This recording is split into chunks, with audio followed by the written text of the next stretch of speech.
21장입니다. 사도행전 21장 17절부터 36절까지 말씀 찾으셔서 한 절씩 교독하겠습니다. 제 성경은 225쪽에 있습니다.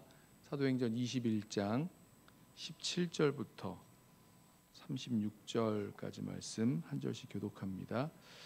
예루살렘에 이르니 형제들이 우리를 기꺼이 영접하거늘 그 이튿날 바울이 우리와 함께 야고보에게로 들어가니 장로들도 다 있더라. 바울이 문안하고 하나님이 자기의 사역으로 말미암아 이방 가운데서 하신 일을 낱낱이 말하니 그들이 듣고 하나님께 영광을 돌리고 바울더러 이르되 형제여 그대도 보는 바에 유대인 중에 믿는 자 수만 명이 있으니 다 율법의 열성을 가진 자라. 내가 이방에 있는 모든 유대인들을 가르치되 모세를 배반하고 아들들에게 할례를 행하지 말고 또 관습을 지키지 말라 한다 함을 그들이 들었도다. 그러면 어찌할꼬? 그들이 필연 그대가 온 것을 들으리니 우리가 말하는 이대로 하라. 서원한 네 사람이 우리에게 있으니 그들을 데리고 함께 결례를 행하고 그들을 위하여 비용을 내어 머리를 깎게 하라. 그러면 모든 사람이 그대에 대하여 들은 것이 사실이 아니고 그대도 율법을 지켜 행하는 줄로 알 것이라. 주를 믿는 이방인에게는 우리가 우상의 제물과 피와 목매어 죽인 것과 음행을 피할 것을 결의하고 편지하였느니라 하니 바울이 이 사람들을 데리고 이튿날 그들과 함께 결례를 행하고 성전에 들어가서 각 사람을 위하여 제사 드릴 때까지의 결례 기간이 만기된 것을 신고하니라. 그 이래가 거의 참에 아시아로부터 온 유대인들이 성전에서 바울을 보고 모든 무리를 충동하여 그를 붙들고 외치되 이스라엘 사람들아 도우라. 이 사람은 각처에서 우리 백성과 율법과 이곳을 비방하여 모든 사람을 가르치는 그 자인데 또 헬라인을 데리고 성전에 들어가서 이 거룩한 곳을 더럽혔다 하니 이는 그들이 전에 에베소 사람 드로비모가 바울과 함께 시내에 있음을 보고 바울이 그를 성전에 데리고 들어간 줄로 생각함이로라. 온 성이 소동하여 백성이 달려와 모여 바울을 잡아 성전 밖으로 끌고 나가니 문들이 곧 닫히더라. 그들이 그를 죽이려 할 때에 온 예루살렘이 요란하다는 소문이 군대의 천부장에게 들리매 그가 급히 군인들과 백부장들을 거느리고 달려 내려가니 그들이 천부장과 군인들을 보고 바울 치기를 그치는지라. 이에 천부장이 가까이 가서 바울을 잡아 두 쇠사슬로 결박하라 명하고 그가 누구이며 그가 무슨 일을 하였느냐 물으니 무리 가운데서 어떤 이는 이런 말로 어떤 이는 저런 말로 소리치거늘 천부장이 소동으로 말미암아 진상을 알 수 없어 그를 영내로 데려가라 명하니라. 바울이 층대에 이를 때에 무리의 폭행으로 말미암아 군사들에게 들려가니 이는 백성의 무리가 그를 없이 하자고 외치며 따라가미러라. 아멘. 사도 바울이 1차, 2차, 3차 전도 여행을 마치면서 이방인 교회 대표들과 함께 예루살렘을 향하여 갑니다. 3차 선교 여행을 마쳤다라고 설명할 수 있지만 예루살렘을 향해서 돌아가기 때문에 전도 여행이 마쳐졌다 이렇게 설명할 수도 있겠죠. 예루살렘의 그 지역에 큰 기근이 있어서 교회 공동체의 어려움을 알고 이방인 교회들이 구제 헌금을 모았습니다.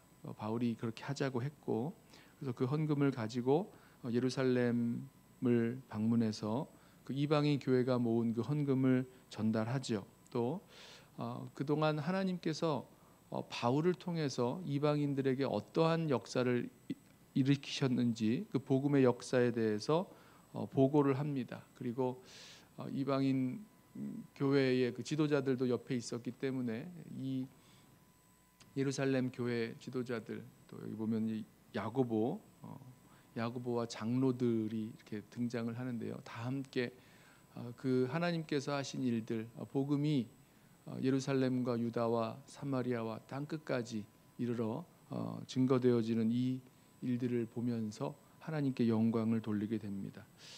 자, 그런데 이 예루살렘 교회의 지도자였던 이 야고보에게 바울을 향한 걱정이 하나 있었는데, 그것은 바울이 이 유대인 성도들에게 오해를 받고 있는 부분이 하나 있었습니다. 오늘 말씀을 보면 이렇게 말씀하죠. 그들이 듣고 하나님께 영광을 돌리고 바울더러 이르되 형제여 그대도 보는 바에 유대인 중에 믿는 자 수만 명이 있으니 다 율법의 열성을 가진 자라. 내가 이방에 있는 모든 유대인을 가르치되 모세를 배반하고 아들들에게 할례를 행하지 말고 또 관습을 지키지 말라 한다 함을 그들이 들었도다.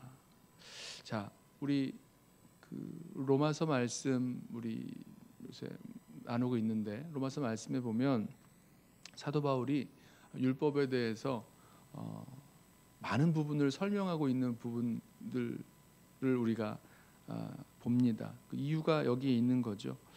이 율법, 그러니까 이스라엘 사람들, 유대인들이 율법을 지키고 율법이 뭐 어떤 종교적인 유대인 종교의 어떤 종교적인 어떤 규례를 넘어서서 그들의 삶의 방식으로 이렇게 완전히 굳어져 있는 그런 차원이 있습니다. 그러니까 어떤 모든 삶에 그 율법이 적용되어져서 살아가기 때문에 그 삶의 방식과 그 문화적인 측면에 있어서 율법이 이렇게 뗄래야 뗄 수가 없는 그런 상황에 있는 거죠. 먹는 거, 입는 거, 사람 만나는 거, 하루의 시작, 뭐 날짜, 절기, 뭐 이런 것들 모든 것이 그 율법과 연관되어서 이스라엘 백성이, 이 유대인들이 살아가는 그런 방식으로 결정되었기 때문에 이스라엘 사람들, 이 유대인들에게 있어서는 이 율법이 뭐 하나님의 말씀을 지켜 나가는 그런 종교적인 어떤 규례일 뿐만 아니라 살아가는 삶의 모든 방식을 결정해 주는 그런 모습이었습니다. 자, 그런데 이 바울이 이 율법에 대해서 율법을 지키지 말라 이렇게 가르쳤다라는 거예요. 여기 보면 그 유대인들을 그렇게 가르쳤다고 말씀하죠. 모세를 배반하고 율법에 대한 거죠. 할례를 행하지 말고 관습을 지키지 말라고 했다는 겁니다. 자, 그 이야기를 이제 그 이야기를 들었고 또 이것 때문에 분명히 문제가 될 수 있을 것을 알고 이제 사도 바울에게 한 제안을 합니다. 이 서원을 한 사람들이 있는데 그 서원에 그 기한이 차면 결례를 행할 때 뭐 머리를 깎고 결례가 다 그 결례를 행할 때 드는 그 비용을 대고 그대도 바울도 율법을 지키는 것을 보여주라 이렇게 이야기를 합니다. 저는 이 말씀을 묵상하면서 몇 가지 생각나는 사건이 있었어요. 사도 바울이 누굽니까? 디모데를 데리고 이제 2차 선교 여행 중에 디모데를 선교팀에 초청을 하죠. 그리고 디모데와 함께 그 선교 여행을 떠나게 될 때에 디모데가 이제 그러니까 어머니는 유대인이지만 아버지는 헬라인인 그런 해프주죠. 유대인이죠. 근데 그 디모데에게 할례를 행했던 일이 기억이 납니다. 왜 그때 할례를 행하게 했을까요? 절반은 유대인인 인종적으로 절반은 유대인인 이 디모데와 함께 이 선교 사역을 할 때에 혹시 이 디모데가 할례 받지 않은 것 때문에 다른 이 유대인들에게 복음을 전하는 일에 있어서 걸림돌이 될 수 있기 때문이라는 거죠. 여러분 이해되세요? 할례를 받을 수도 있고 받지 않을 수도 있고 하는 겁니다. 그러니까 율법을 지킬 수도 있고 지키지 않을 수도 있고 이런 차원으로 지금 사도 바울이 접근하는 것을 우리가 알고 있습니다. 오늘 말씀에서도 그렇게 되죠. 그러니까 이 서원한 사람들의 그 결례를 행하게 하는 그 비용을 대고 당신도 율법을 지켜 행하는 것을 이 유대인들에게 또 유대인 성도들에게 좀 보여달라라고 부탁을 했을 때 사도 바울이 뭐 여기에 대해서 이런 반구 뭐 가타부타 얘기하지 않고요, 그대로 행합니다. 그리고 나서 이제 다른 오해가 있어서 이 아시아로부터 온 유대인들이 이 사도 바울이 이방인을 데리고 예루살렘 성전에 들어갔다라는 것을 이것도 오해죠. 그렇게 하지 않았는데 잘못 생각하고 그렇게 주장하면서 사람들을 선동해서 이 바울을 성전 밖으로 끌어내서 죽이려고 했었던 일들이 벌어지죠. 물론 그때에 이 로마 군대가 출동을 해서 이 바울을 잡아가는데 그렇게 돼서 바울이 보호를 받는 그런 일들이 생기긴 합니다만은 오늘 말씀을 보면서 우리 이 사도 바울이 예루살렘 교회에 들어와서 예루살렘 교회로 돌아와서 했던 이 일들, 이 야고보 사도가 또 교회 공동체가 권하였던 대로 서원한 사람들의 그 결례의 비용을 대고 함께 그 결례를 행했던 것을 보면서 우리 예수님을 전하고 복음을 증거하는 그 사역에 있어서 우리가 만나게 되는 이런 뭐라 그럴까요? 살아가는 방식에 있어서의 그런 차이들, 그런 다른 점들을 보게 될 수 있습니다.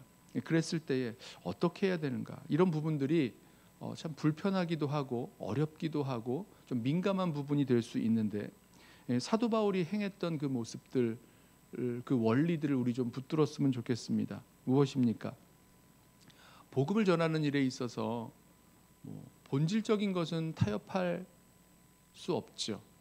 예수 그리스도의 복음, 예수님을 믿는 믿음으로 말미암아 구원을 얻게 되는 하나님께서 약속하신 그리고 예수님을 통해서 우리에게 주신 그 복음의 본질과 진리는 타협할 이유가 없죠. 그것은 분명히 붙들어야 될 것입니다만은 그 외의 것들, 또 비본질적인 것들, 아니면 문화적인 것들, 아니면 삶의 방식에 있어서 이렇게 살아야 되느냐 저렇게 살아야 되느냐에 있어서의 그런 다른 부분들 있을 때에 우리 여기에 있어서는 필요 없는 그런 충돌이나 오해나 이런 것이 생기지 않도록 좀 유연하게 대처할 수 있는 그런 모습들이 우리들에게 좀 필요한 것 같습니다. 이러한 일들이 물론 우리가 살아가고 있는 이 삶의 현실 속에서 굉장히 다차원적인 여러 차원의 그런 문화적인 그런 생각들 또 삶의 방식들이 공존하고 있는 그 세상을 살아가는데 이런 일에 있어서 우리가 무엇이 대체 우리가 타협하지 말아야 할 그런 부분이고 또 어떤 부분은 우리가 이렇게 유연하게 대처할 수 있는 부분인지 잘 분별할 수 있는 그리고 그것을 통해서 결국은 복음의 진보를 위해서 복음의 이 확장을 위해서 장애물이 될 수 있는 그런 것들이라면 그런 문화적인 어떤 삶의 방식적인 그런 모습이라면 우리가 좀 내려놓을 수 있는 그리고 허용할 수 있는 그런 열린 자세가 우리들에게 필요하다라는 생각을 해봅니다.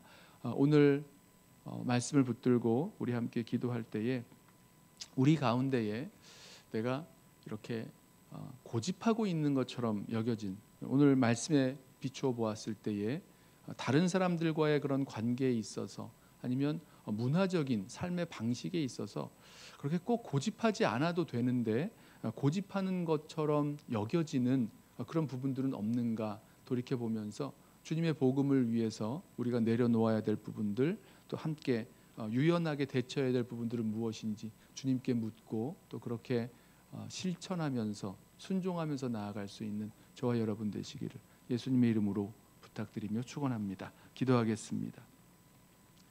사랑하는 주님, 주님의 복음을 들고